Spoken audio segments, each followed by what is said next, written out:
Hello दोस्तों, आप सभी को मेरा प्रणाम। जय श्री कृष्णा, जय जय राम। प्रस्तुत है अहल्या की कथा।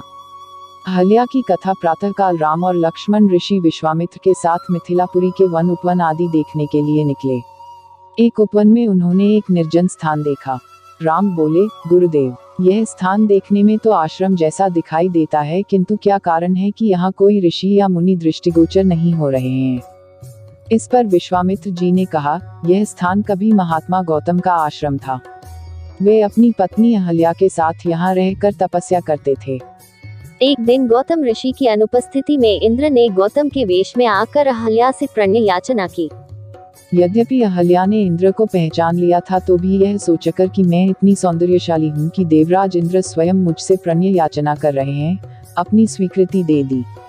जब इंद्र अपने लोक लौट रहे थे, तभी अपने आश्रम को वापस आते हुए गौतम ऋषि की दृष्टि इंद्र पर पड़ी।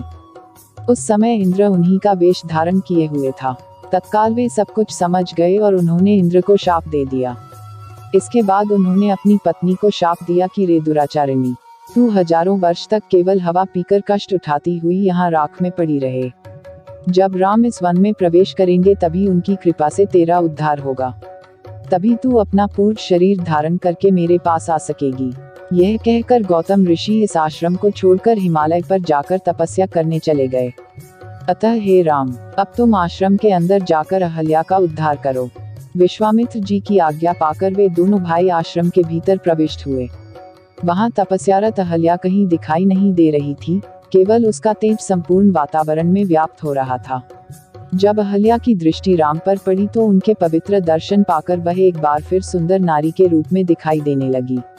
नारी रूप में अहल्या को सम्मुख पाकर राम और लक्ष्मण ने श्रद्धापूर्वक उनके चरण स्पर्श किए। तत्पश्चात उससे उचित आदर सत्कार ग्रहण कर वे मुनिराज के साथ पुनः मिथिलापुरी को लौट आए। धन्यवाद आप सभी का। आपका दिन सुखमय हो। ओम साई राम।